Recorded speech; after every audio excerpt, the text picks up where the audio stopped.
on the way to my grandma's house about 4 years ago, and this big flash of light in the sky appeared with all different colors coming down from it, and it was like it was going to land right in front of us. And it never did. It just shot up in the air all of a sudden really fast, and it was right before Christmas time. And my mom and everyone else saw it, and we really thought it was neat. We noticed a very bright star-like object raised behind the rim of the forest. It was rising slowly at an angle in our direction. Then, when it had reached a considerable height and was right above us, we saw a flash like an explosion. Then this object turned and disappeared out of sight of tremendous speed.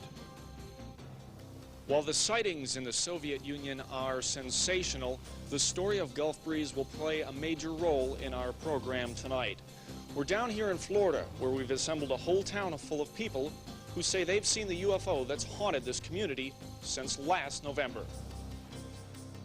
The fact that we are in contact with the extraterrestrials shouldn't be hidden from the people. My name is William Coleman. When I was at the Pentagon, I was Public Information Officer for Project Blue Book. Before that, I was a fighter-bomber pilot, and I saw a flying saucer. We in the Soviet Union are interested in exchanging information on UFOs and extraterrestrials. Heads have very oval-shaped eyes, very narrow nose, a slit for a mouth, slits for ears, no hair on the head, kind of a bulb-shaped head.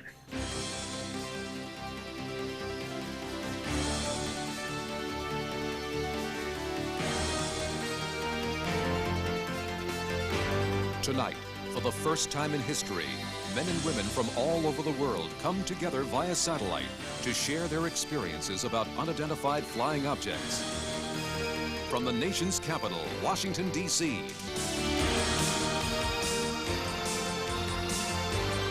please welcome the distinguished actor-producer, our host, Mike Farrell.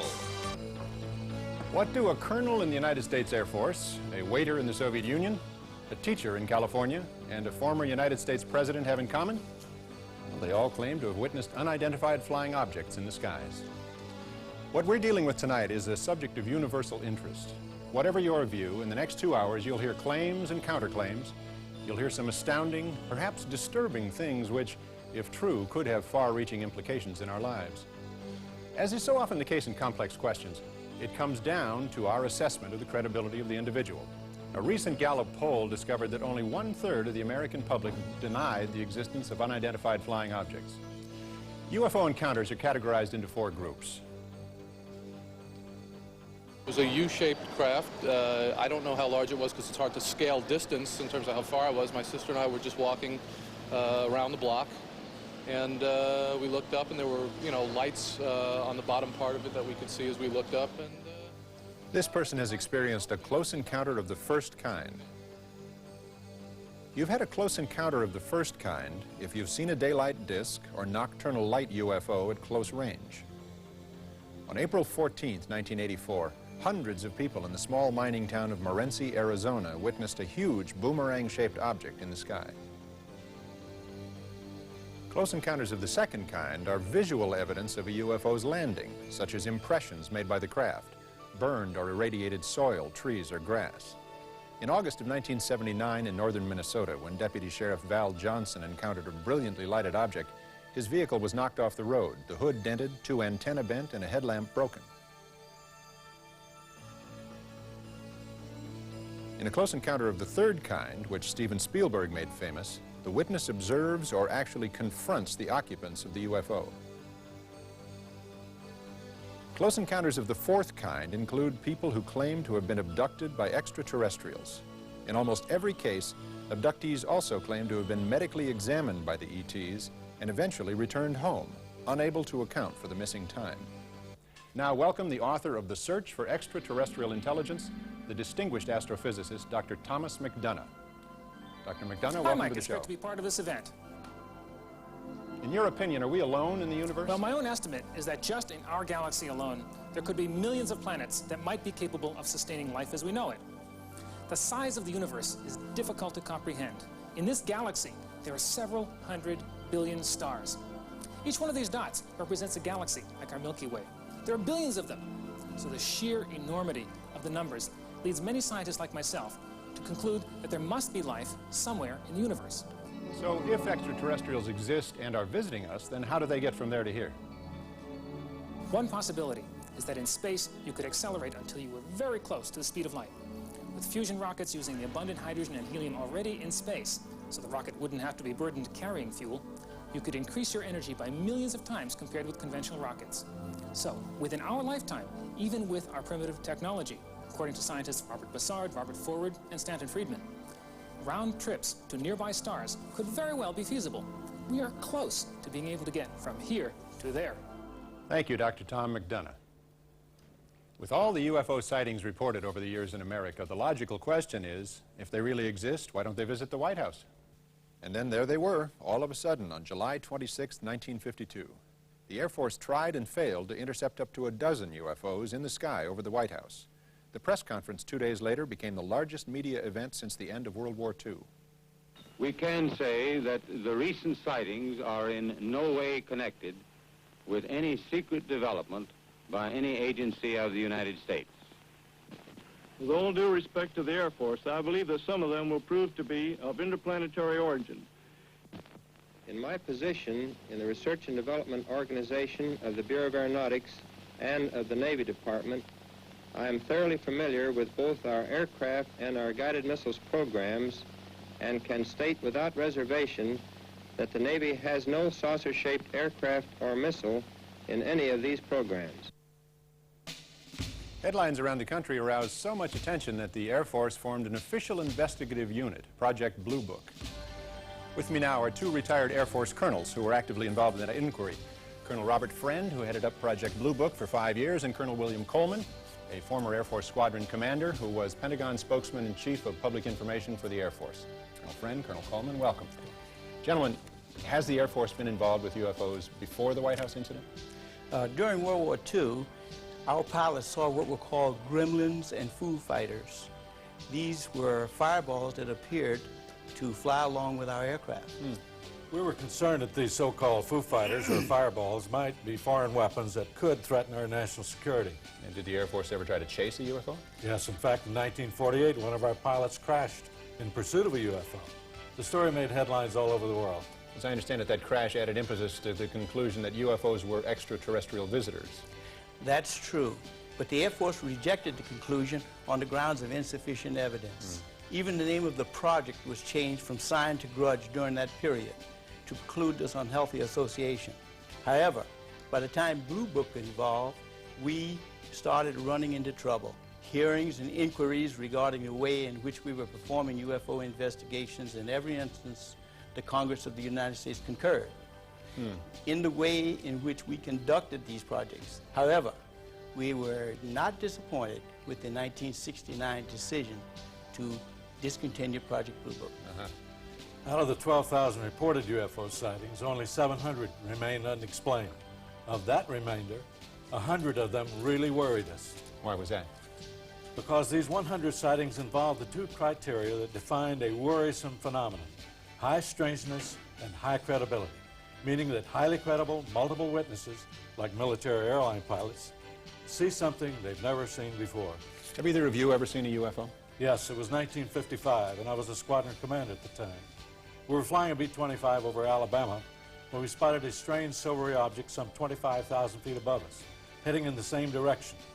Since we were overtaking it, I changed course and eventually got within 1/8 of a mile of it, literally right on top of the thing. So you must have gotten a fairly good look at it. We certainly did. The whole crew. It was wingless, a disc some 70 feet in diameter, 15 feet thick at the center, your average run-of-the-mill flying saucer. Well, what happened then? It performed an astonishing maneuver. 1 second it was there, the next it was gone. But we chased it and caught sight of it again. It was skimming over a farmer's field, kicking up vortexes of red dust as it flew. We closed in on it from behind the trees, but it vanished. Did you make a report of this incident? We all wrote up reports. I was later debriefed by an intelligence officer. And years later, when I was on Project Blue Book, I tried to find my report. It was not in the files. Not in the files. Now, you say you saw this object at point-blank range. Could it have been a balloon or an experimental aircraft? Absolutely not.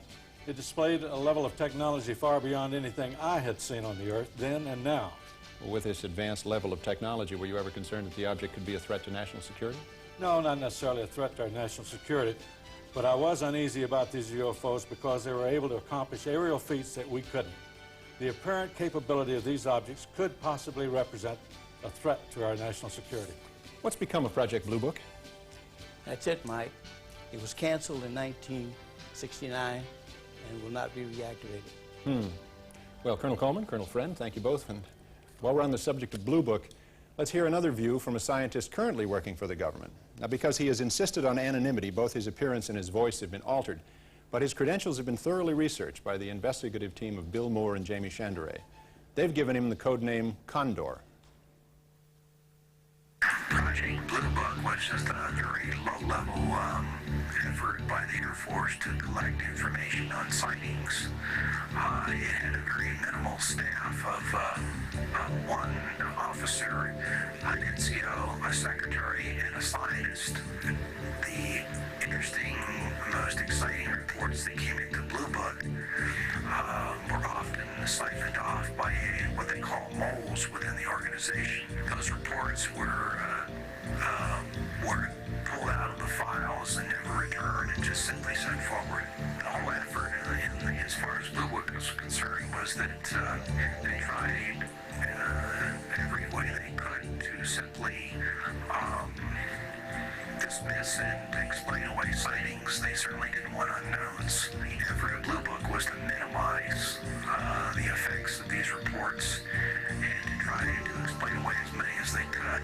And of course it worked. It worked in the fact that it closed down Project Blue Book and terminated the Air Force's involvement, official Air Force involvement, public involvement with the subject of UFOs. Of course, we know that they carried on with a covert operation after that. When Blue Book closed down, the official U.S. government position was that UFOs didn't exist, and Americans accepted this contention as fact. Or did we? Do you hear something? Hear what? I don't hear. Shh, listen.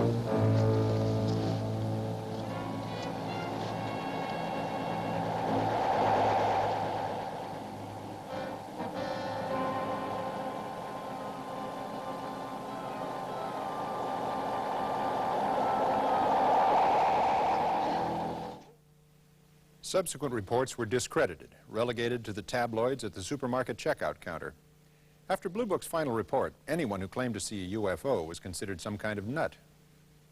It was a saucer. We saw it. We heard it, both of us. What more do we need to know? Well, we have to have time to think, to evaluate this before we sound off. So most sightings go unreported, particularly sightings by aircraft pilots. Could be a satellite. Aries 31, I have the primary target now in your 10 o'clock position, 5 miles off. I've never seen one like that. About an SR-71. The traffic is proceeding northeastbound, no altitude readout. Roger, Senator. It's going to be a problem now. He's descending about 1,500 feet too long. Wait a second. Stand by one. Okay, Senator. Aries 31, the traffic is turned. He's heading right for my windshield. We're turning right immediately and leaving flight level 350 now. Aries 31, descend and maintain flight level 310. Great. Allegheny 444, turn right 30 degrees. Get on the order of the 45th recon wing. See what the hell they could be testing up there. An Aries jet descending to maintain flight level 310. Do you have any test operations restricted area 2508?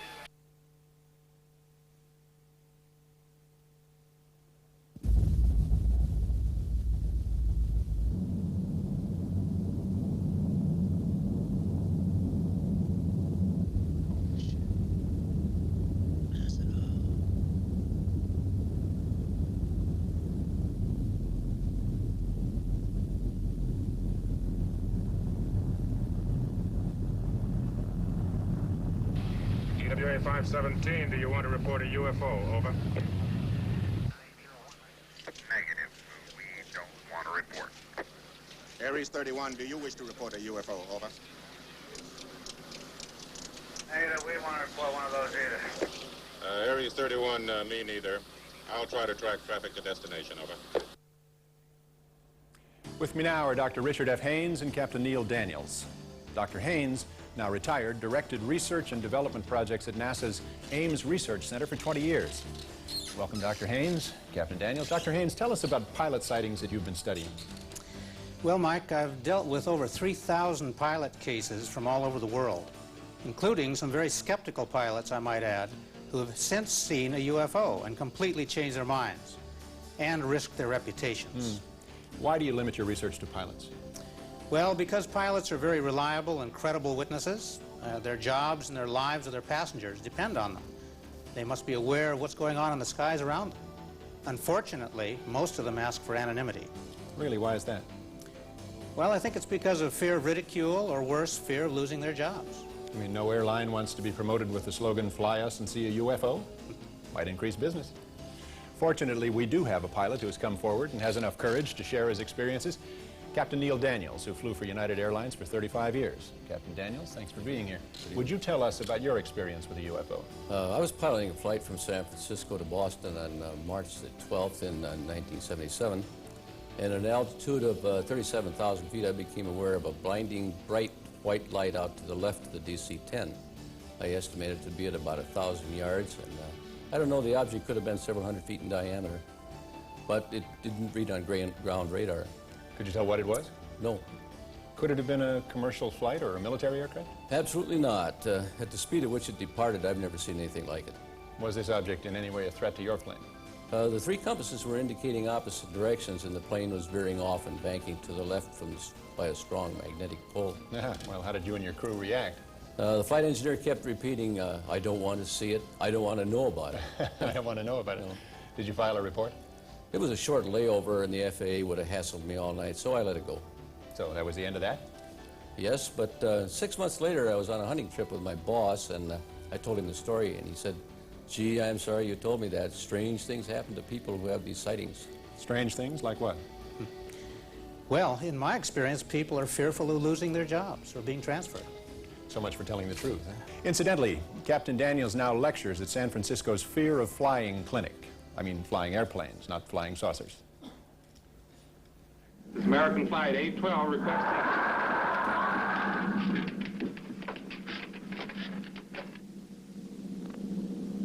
Holy mackerel. Burbank Tower to American Flight 812. Are you in trouble? Trouble? Take a look for yourself. World. That's nothing from this world. Through the Freedom of Information Act, we've obtained a report from Iran. On September 18, 1976, the Imperial Iranian Air Force reported flying objects so bright they illuminated the ground below. Alarmed citizens all over Tehran telephoned authorities with similar sightings. Simultaneous reports came from the Iranian Air Force, tower personnel, and ground radar. U.S. military intelligence forwarded reports to the Defense Intelligence Agency. As far as we've been able to ascertain, DIA did nothing with these reports. Guatemala, Central America. Camera crews were poised to film a car commercial. Suddenly, the cameraman was distracted by lights in the sky. And now from Manitoba, Canada, an eyewitness account. Welcome, Mr. Robert Barry, an independent researcher and investigator from York, Pennsylvania. Bob, tell us about the sighting near Winnipeg, Manitoba. We're watching as this UFO moves across the screen 3 times at normal speed. Then the same movement once in very slow motion, 1/40th the normal speed.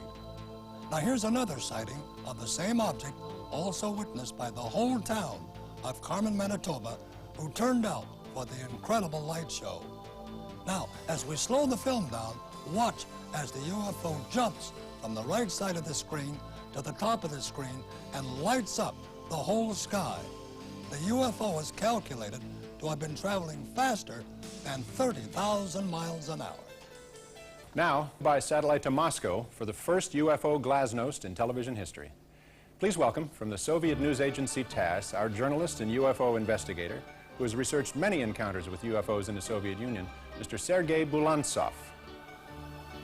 Tell me, what are the most impressive recent UFO reports in the USSR? In 1984, a Tupolev aircraft flying from Tbilisi to Tallinn encountered a UFO at 4:10 a.m. Can you tell me who witnessed the event? First the pilot noticed a bright beam of light shoot down to the ground. Everything on the ground, road and houses were totally illuminated by the, please illustration, were totally illuminated by a beam of light. The beam of light was redirected onto the airplane, and the crew saw a blinding white point of light surrounded by concentric colored circles. Yes, I'm told that that indicates the presence of a very strong magnetic field. What happened next? The white point of light swept down to the plane, leaving a green cloud, and began to swing from left to right, up and down once again. Finally, it flew alongside the airplane, and as if it was an escort, the passengers of the plane also saw this UFO, and after landing in Tallinn, Estonia, the crew was told that this UFO had been also seen on the radar screen. The common denominator in these sightings seems to be some sort of light phenomenon. In March 1981 in Yaroslavl, some 200 kilometers from Moscow, north of Moscow, two witnesses, Vitaly, 23, and Alexander, 32, saw something really very strange in the park. That was an egg-shaped object lying on the ground just 6 or maybe 7 meters from them. The object was bluish, about 5 meters in diameter and 2 or 3 meters high. Suddenly the object moved and began to open like a flower. Alexander saw two human-like beings of European type, but very tall, more than 2 meters, close to 7 feet. They grew up from the center of the object and approached Alexander. He said both beings were radiating some kind of rose-colored light. Their heads were clear, but the rest of their bodies seemed out of focus. And then a very strange telepathic conversation took place. They said, "Don't be afraid, we won't hurt you." In the movie here, The Close Encounters of the Third Kind, the extraterrestrials communicate with us through some sort of language of music, much as you suggested they talked to Alexander. What happened next? Both human-like beings entered the flower. It closed and disappeared. What about the other man? What was he doing during this time? All this time he was sitting on the snow as if he was paralyzed. He didn't take part in the conversation. I don't blame him. Have you investigated any abduction cases in the USSR? Yes, in June 1975, near Vhs-band, south of Moscow, at 2 a.m., a Soviet Army officer saw a very strange domed UFO aircraft on the ground. He approached it and saw two alien silhouettes inside. When he came closer, he felt something like an invisible wall and then lost consciousness. When he recovered, he saw an alien aircraft fly away. He thought about 15 minutes had passed, but when he checked his watch, much to his amazement, 1 hour had passed. And later, he had the same dream over and over again. He was flying over the UFO landing site. So he thinks he was abducted. That sounds actually very similar to some of the abduction stories we've encountered in the United States. I understand you have some photographs that you can show us? Yes, certainly. This one was made in Bulgaria, near Stara Zagora, in July of 1978. A married couple was drinking tea at their country house when they saw this hovering object. And another UFO, this UFO, yes, this UFO had been seen near at the Murmansk region, near Finland's border. The same year, this snapshot had been reportedly made by the militia. Thank you, Sergei. Joining us now is Leonard Nikishin, Science Secretary excuse me, of the Working Group Extraterrestrial Intelligence in the USSR Academy of Sciences. Mr. Nikishin, I understand that you have thousands of reports of UFO sightings in the Soviet Union.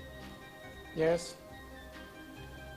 Most of them were explained later as natural events, but some were mysterious and unexplainable. I feel these are extraterrestrial probes without life as we know it. You mean unmanned space probes.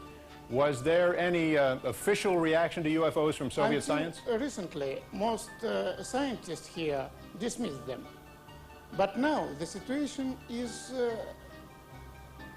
changing. Several years ago, we formed a UFO group that included many investigators, scientists, cosmonauts, technicians, writers, journalists, and so on. We published an announcement in several Soviet newspapers asking anyone who had had a UFO experience to contact our organization. Very good. Personally, I am sure we'll meet extraterrestrial at last, maybe sooner than we think. Thank you, sir. Sergei Bulontsov, Leonard Nikishin, thank you very much for all you've done so far. Stay with us and we'll get back to you. In the 1950s, America went UFO crazy. Waves of sightings were often followed by waves of hoaxes. Pranksters were busy airbrushing negatives and doing photographic cut and paste jobs. They even tossed saucepans in front of the camera and dangled hubcaps in the air. Obviously, they were just out to get publicity. George Adamski claimed direct contact with blonde-haired aliens who took him to the moon and Venus, where, he said, he took these photographs.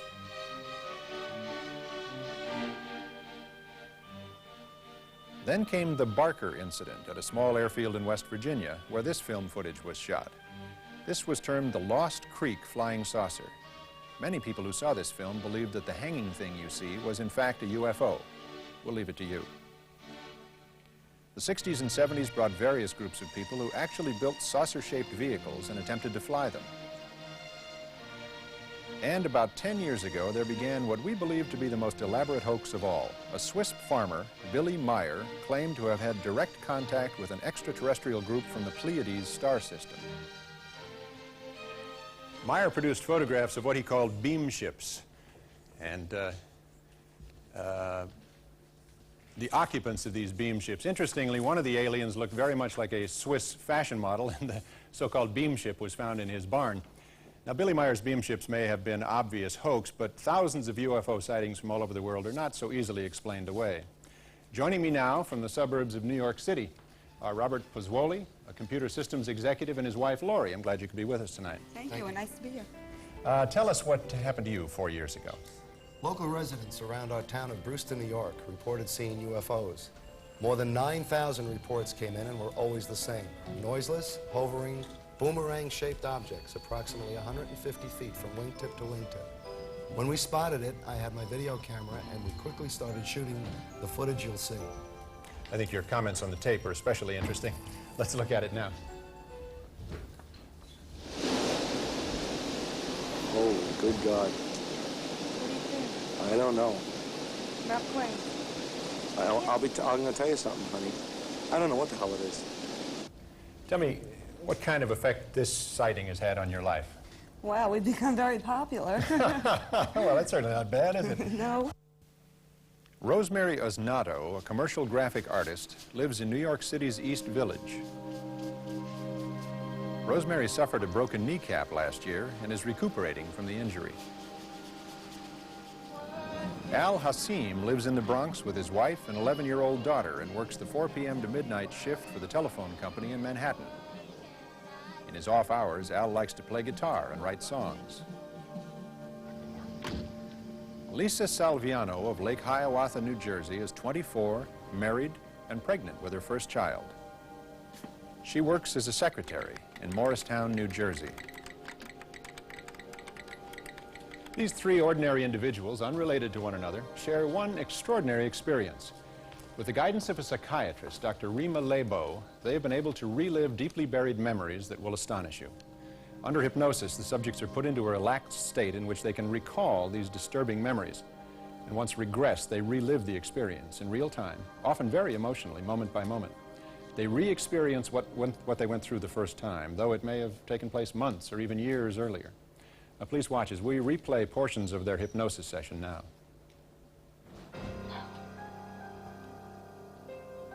I could see the lights in the city, and there was this light coming over my head. Very bright, very intense light, very sharp, heavy. It was coming straight down. Kept looking to see what was on the roof. I'm trying to see what it is. I can't see what it is. What's preventing you from seeing it? Because it's so bright, I can't look through the brightness to see what it is. I was woken up. I was sleeping. And I woke up. Mm-hmm. There's somebody outside my window. Mm-hmm. They wanted me to go out. Mm-hmm. And I didn't know how I would get out there because the window was there. Mm-hmm. But when I thought that, all of a sudden I started to move up and out. And I went through the window. And I thought that was so neat. Can you feel your feet on the floor and walking in a regular way? No. Oh. It doesn't seem like I walk because it seems like I don't see anything like when you walk, you can see like things going up and down when you walk. This is smooth. When you get to the end of this walk, where are you? Some kind of control or something. Mm-hmm. What makes it look like some kind of control room? Because it's like a big console in there. I think there was a table in the room.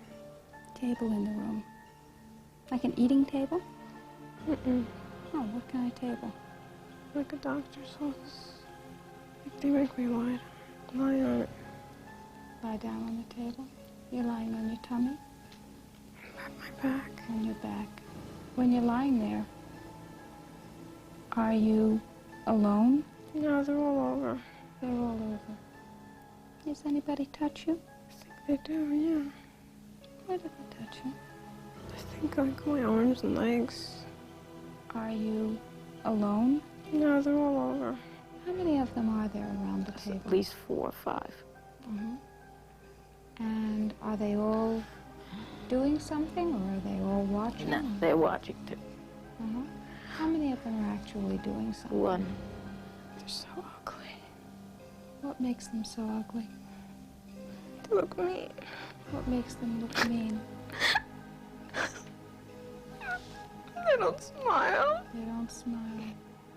God, he's ugly. That is an ugly thing. Very ugly. His head looks so pathetic. His heads, they just don't look right. Their heads don't look right. They look distorted and very sickly. Mm-hmm. It's, the skull looks pointed in the front and larger in the back. He looks like a big insect. What makes him look like a big insect? The shape of his head. Tell me about the shape of his head. Looks like a football. Their eyes are very black, and slanted, and sort of wrinkled around the edges, around the eyes, are sort of like lizard eyes in a way. Big black eyes. Big black eyes. Did they have pupils? Whole eyes black. What color eyes does he have? They look like they're black. With us now is the noted psychiatrist Dr. Rima Lebeau and the best-selling author and researcher Bud Hopkins. Dr. Lebeau. Bud is the author of 2 books, Intruders and Missing Time, a documented study of abductions. Thank you both for coming to Washington to see us. Dr. Lebeau, you've done studies of UFO abductees who have been hypnotically regressed. Can you tell us about it? Psychiatrists are trained to recognize emotional trauma and to treat it, not to evaluate whether aliens exist.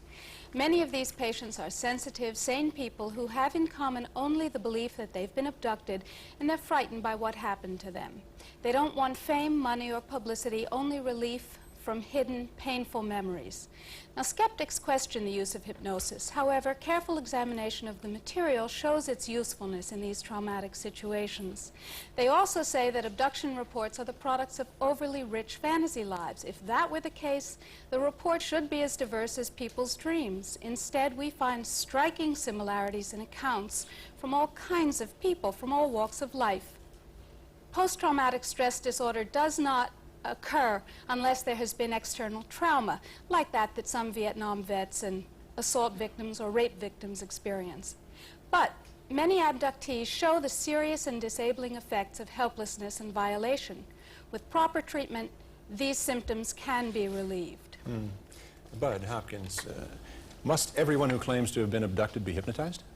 Absolutely not necessarily at all. In about 25% of the cases, there is no memory loss at all. In the other 75%, the loss of memory seems to have happened because their abductors put them in something like a hypnotic trance state. I see. So a counter trance is helpful to get them to remember the abduction experience. But what makes reports of abduction believable? Essentially the commonalities in these accounts, a cluster of similar recollections in cases that I've had from all over the world, all the continents of the world. And I've studied hundreds of cases. People notice a period of missing time which they cannot explain. There's a lot of fear and terror, sometimes about a remembered place. There are strange lights that they describe in a similar way. The descriptions of the craft's interior, the craft's occupants are described in extraordinarily similar ways. They also describe the medical procedures that occur in very, very much the same way. And the most interesting thing, and the sad thing of all perhaps, is that these abductors are not interested in communicating with our minds, but they're interested in the physical state of our bodies. Thank you, Bud Hopkins and Dr. Rima Lebeau.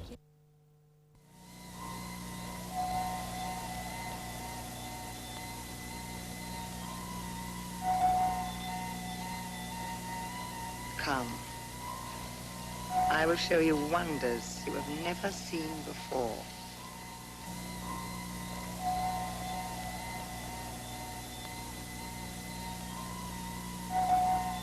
One of the most intriguing UFO stories occurred in July of 1947 in New Mexico. With me now are Bill Moore, co-author of the Roswell Incident, and nuclear physicist Stanton T. Friedman. Both of these gentlemen have done extensive research on this case. Thanks for joining us. Bill, how many people were involved in the New Mexico incident? We have personal testimonies from about 100 people. One of the most important of these people was Bill Brazel. Brazel's father managed the land where the incident took place. Apparently, a UFO had been caught in a thunder and lightning storm while in the area.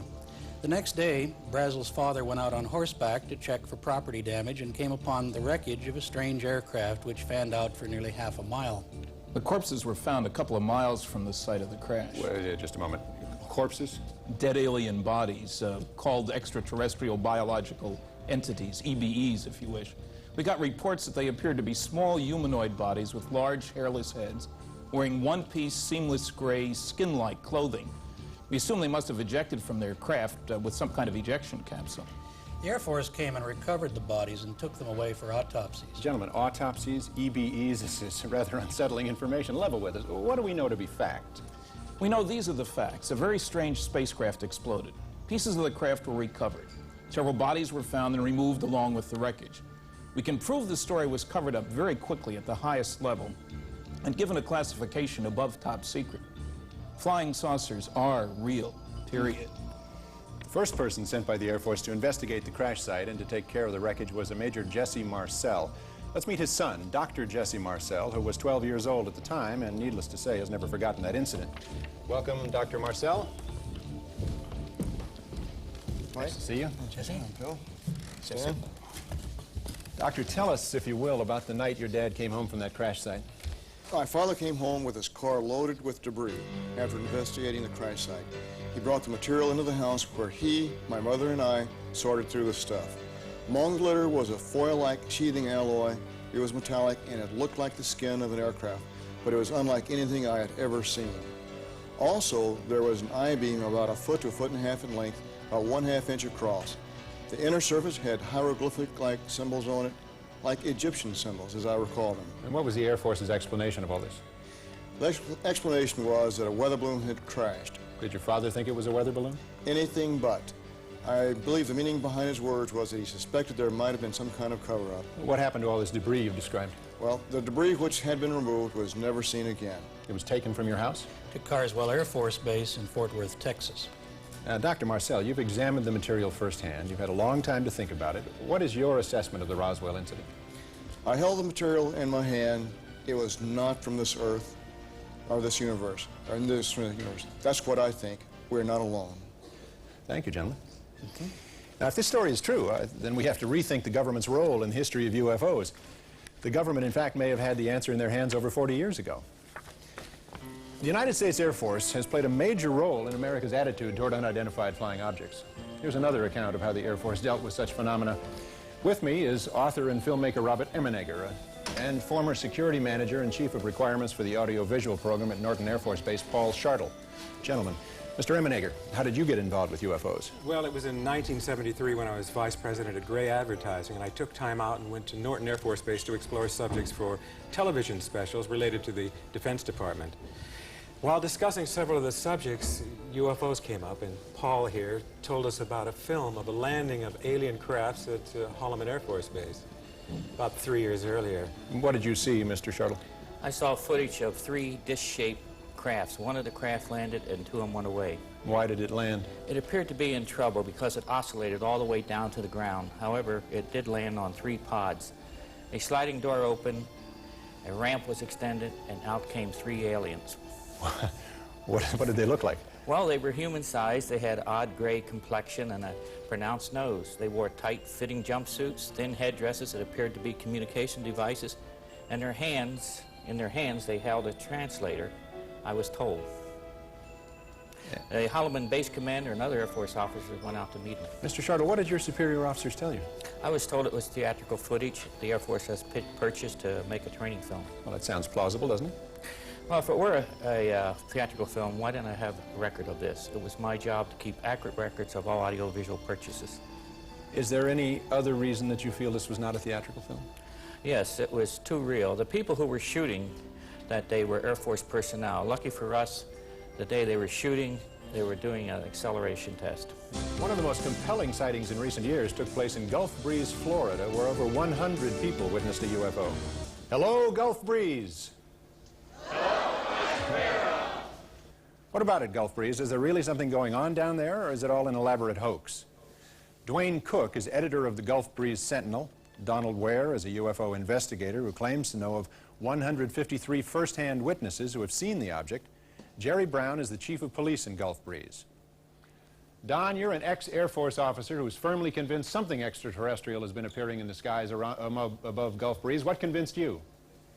Mike, one couple had 22 encounters, including 18 separate photographic sessions in a 5.5-month period.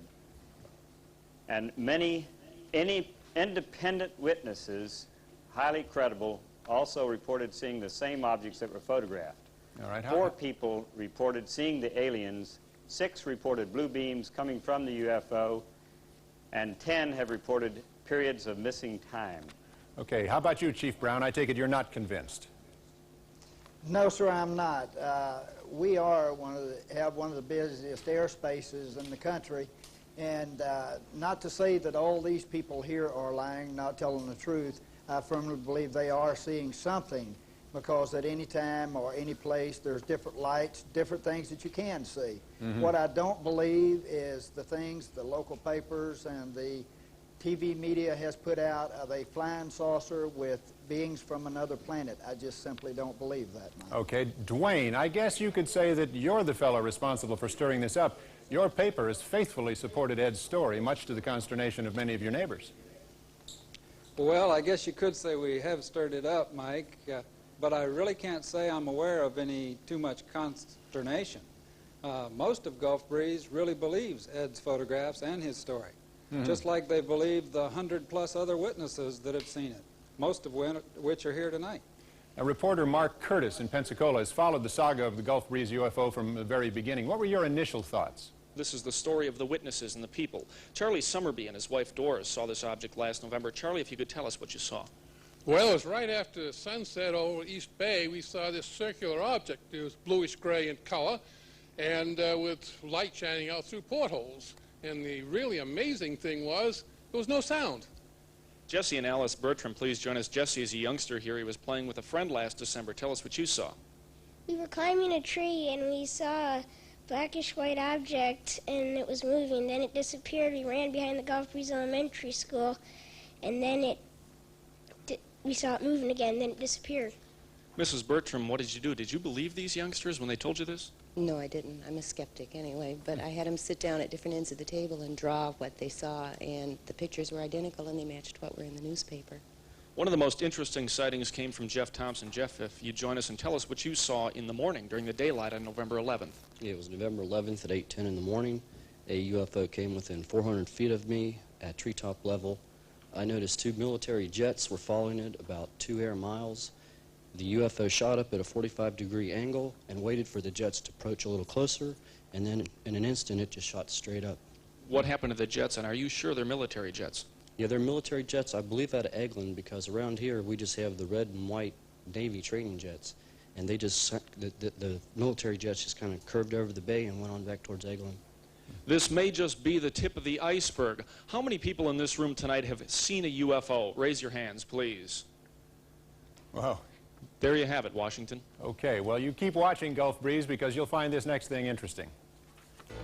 Earlier in the show, we met Bill Moore. Joining us now is Jamie Chandere, a television producer and director. Both began regular contacts with government agents regarding UFOs 6 years ago and amassed an enormous quantity of information about the government's UFO program. Welcome, gentlemen. Bill, tell us how you first got involved. I got a phone call after appearing on a radio show from a man who said, "You're the only person we've heard talk about this subject who seems to know what he's talking about." He convinced me that he was a government intelligence agent and wanted to begin disseminating some information about UFOs to the public. The man Bill is referring to is Falcon, whom we've seen in shadow to protect his identity. That's right. I didn't think that I could handle it all alone. The volume of material I was getting from Falcon was rather mind-boggling, so I got together with Jamie. And we joined forces in June of 1982, and Falcon told us about MJ-12. MJ-12 functions as a policy-making group relating to extraterrestrial activities and contacts and UFO activities within the United States.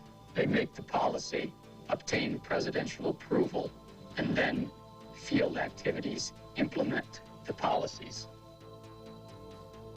How did you acquire the MJ-12 documents? Well, they were mailed to me in a plain brown envelope, which contained President Truman's executive order establishing MJ-12 and the briefing document to President-elect Eisenhower, informing him of the 1947 crash in Roswell, New Mexico, and the recovery of alien bodies. Now then, there were follow-up postcards, Ethiopian picture postcards mailed from New Zealand with puzzles and riddles. Right, the puzzles were clues. For example, for a stylish look, shop Suitland. This led us to the National Repository in Suitland, Maryland, where we discovered the existence of top-secret documents and filed a Freedom of Information request, which led us further to the Cutler-Twining document. Now, all of our meetings with Falcon were secret. Now, wait, gentlemen. Riddles, postcards, secret meetings, code words. Didn't you suspect somebody was pulling your leg? Well, we always look for a hoax, but within every clue, there was always some verifiable fact. So you were able to verify MJ-12?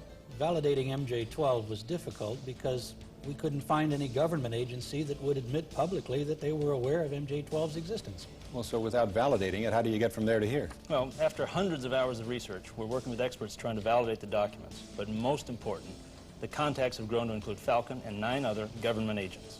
Now, why do you believe them? Well, because we've been able to meet with them, we've been able to check and verify credentials, and it's clear that they are in secret, need-to-know positions. Falcon's position, for example, gives him access to the MJ-12 infrastructure. Why don't we just hear it in his own words? MJ-12 was a group of people within the government. MJ-12 was created by President Truman in the early 50s. And their job was to investigate, keep track of information pertaining to UFOs. Part of their job was scientific advancements. But their primary purpose was to keep track of the information coming in on UFOs and to analyze the information, both scientifically and in a way that would advance our technology. There are government officials and elected officials that are automatically briefed on the existence of the MJ-12 activities. These officials include the president, the vice president, as elected officials, the director of Central Intelligence, and the director of the National Security Agency. The MJ-12 policy is headquartered at the Naval Observatory in Washington, D.C. The United States Navy has the primary operational responsibilities of field activities relating to the MJ-12 policies. All information gathered in the field, not necessarily by Navy personnel, is transmitted to the Navy for analysis. Other known government agencies feed information to MJ-12 through a top-secret cover project known to us as Project Aquarius. Now, MJ-12 connects to select individuals within the National Security Council, the Joint Chiefs of Staff, the White House Intelligence Unit, the National Security Agency, the Central Intelligence Agency, and the Defense Intelligence Agency. The research is conducted, the data classified and cataloged, all under the umbrella of strictest national security. The MJ-12 table of organization created by Moore and Chanderet purports to give us an understanding of a complex intragovernmental chain of command existing solely to oversee, organize, and administer the data on UFOs and ETs. Gentlemen, thank you very much. Thank you. I met with a government intelligence agent with the code name of Falcon in 1983 with Jamie and Bill at the time that I was an executive producer of news for the CBS station in Los Angeles. And at the time, we verified as authentic his credentials. And then again in 1987, we met again with Falcon and again verified his credentials. I'm satisfied at this time that he is who he says he is. It's a fact that I've proven my identity to you. I've showed you my credentials and verified my existence within the intelligence community. You also have some of my colleagues who have verified the same information. We asked Falcon where he found out so much about extraterrestrial biological entities, or EBEs.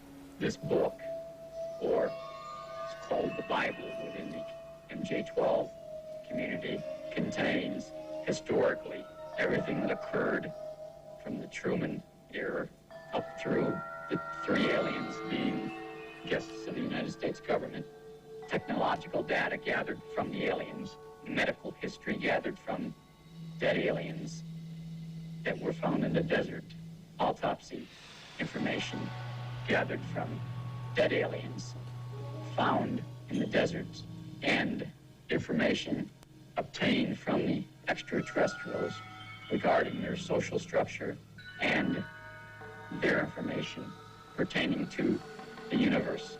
Was there an additional source of information? Presently, as of the year 1988, there is one extraterrestrial being. He's a guest of the United States government, and he's remained hidden from public view. The Yellow Book is a book that was exclusively written by the second alien. The book relates to the aliens' planet, solar system, suns, the culture, and the society makeup on the planet, the social structure of the aliens, and the aliens' life among Earthlings.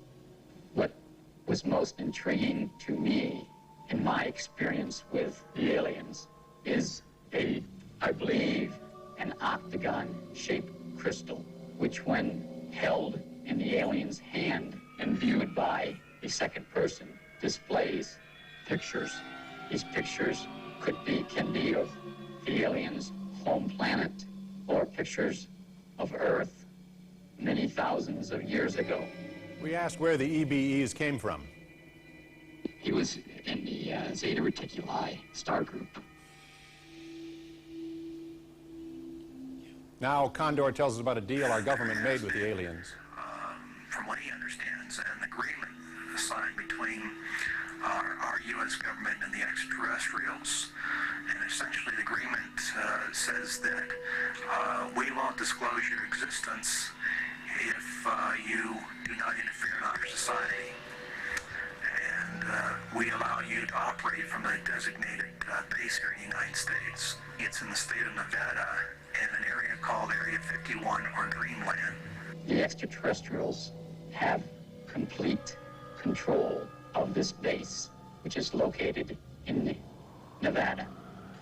My understanding is that 3 different aliens of the same species have resided within the United States from 1948 or 49 until present day. The first alien was captured in the New Mexican desert after its craft crashed. The alien, which was named Eba by the government, was kept in captivity for 3 years. We learned a great deal of information about the aliens' race, culture, and spacecrafts. The second alien was a part of an exchange program. I don't recall what year that alien visited. The third alien was also part of an exchange program and has been a guest of the United States government since 1982. We asked what they looked like, you know, a run-of-the-mill EB. A creature about 3'4" to 3'8" inches tall. Their eyes are extremely large, almost insect style. Their eyes have a couple of different inner lids. The days were extremely bright, probably 2 to 3 times as bright as our sun. I think they have just 2 openings where our nose would be. They have a small mouth. They have no teeth as we know it. They have a hard gum-like area. Their internal organs are quite simple. They have a one organ which does the job of our heart and lungs. Their digestive system is really simple. Their skin structure is extremely, it's a very elastic skin and hard, probably hardened from their sun. They have some basic organs. Their brain is more complex than ours. It has several different lobes than ours have. Their eyes are, where our eyes are controlled by the back of our head, theirs is controlled by the front of the brain. Their hearing is quite better than ours, almost better than the dog's, small areas. Their sexual organs are, they have males and females. Their kidney and bladder is one organ. They excrete waste. They have another organ, which I don't know if our scientists determined what it was for, but they believe it's to transfer the solid wastes and the liquid wastes. They have hands without thumbs. They have 4 fingers without any thumbs. Their feet are web-like, small web-like. So many questions occurred. Do they believe in a supreme being? What's their intelligence level? What's their average lifespan? It's approximately 350 to 400 Earth years. It's my understanding that the aliens have an IQ of over 200. They have a religion, but it's a universal religion. They believe in the universe as a supreme being. the aliens enjoy music, all types of music, but especially ancient Tibetan style music. We asked about their diet. They do eat vegetables. They like vegetables, and their favorite dish or snack is ice cream, especially strawberry. Well, the next time you're in an ice cream parlor, just quietly notice who orders strawberry, okay? As a wrap-up, Falcon and Condor said to us, I personally feel that this information should be presented to the public. There's only a small portion of the information that we've gathered from the extraterrestrials that should be safeguarded or classified. Condor also suggested he'd like to see a congressional hearing on the subject. Interestingly enough, he, Falcon, and a third source have agreed to meet with the senator's staff to discuss all of the information they claim to have concerning UFOs and aliens. From this meeting, a Senate investigation could ensue. Now, if this is true tonight, we're witnessing history in the making. Once again from TASS, here is Sergei Bolantsev. Tell us again, Sergei, about the preliminary findings from Tunguska in Siberia. Are you on the line, Sergei? The Tunguska explosion, which occurred in 1908, still attracts a tremendous amount of public attention. I traveled twice to the site of the explosion. It is in a very remote, very distant part of Siberia. And according to some recent findings, the most astonishing fact about Tunguska explosion is that actually there were two objects, I would say two UFOs. The first one had been seen early in the morning at approximately 8 a.m. and it exploded over the Tunguska forest. And the second one had been seen in the afternoon. One can get the impression that the second object was looking for the first one. Yes. And Mike, by the way, why shouldn't we arrange a joint Soviet-American expedition to the site of the explosion? I think that's a terrific idea, Sergei. I'm sure there are many Americans who would like to join us. We'll talk further. Now, we're looking forward to the final reports from this latest expedition to Siberia. Thanks for the news flash, Sergei Bolantsev, and thanks for opening a new channel of communication between the U.S. and the USSR. Now, we've invited three people who are highly skeptical of UFO phenomena. We would like them to give you their point of view. Let's meet them.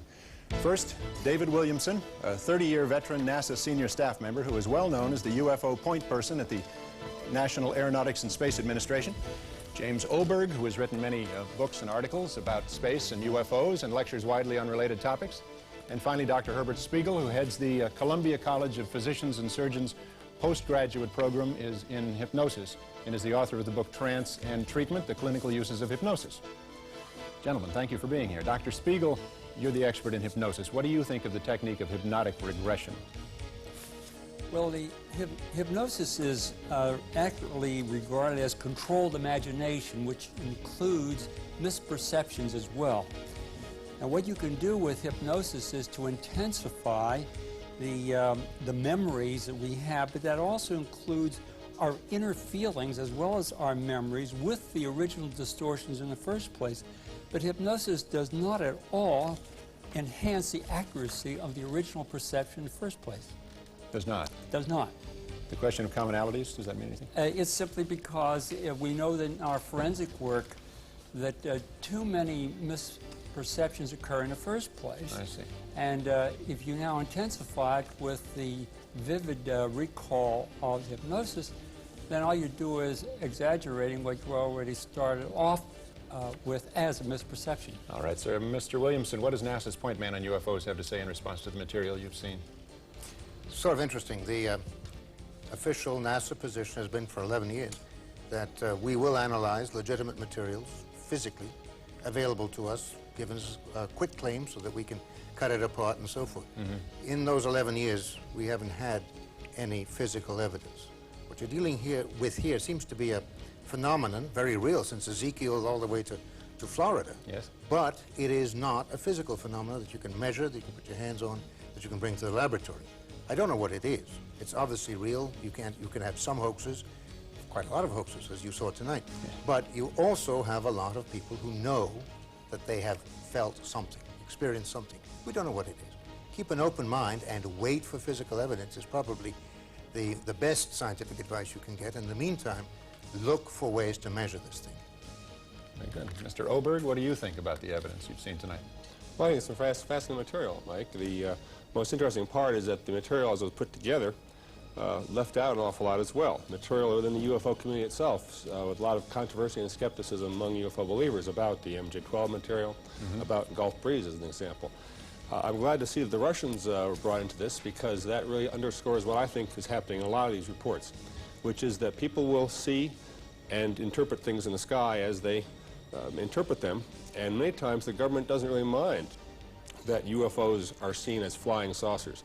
The cases discussed tonight, particularly the first case from the airliner, 1984, at 4:10 a.m., turns out to have been, and it was seen by other people outside of Russia as well, a military rocket test up in the area of Plesetsk, which was a secret space center.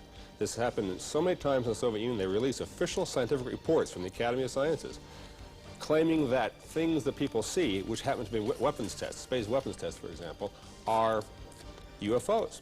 So to call them flying saucers and to present that point of view is actually to take part in the cover-up of their true nature, which is in some ways a very ironic feature. Now, in terms of whether or not these are real UFOs, whether or not the MJ-12 stories, which seem to change every time we hear them from Falcon, are true, I'm afraid we don't have a 900 number. But I suggest people go out and buy strawberry ice cream. If it's all gone, maybe the UFO guy will go away. Great. Thank you very much, gentlemen, for being here.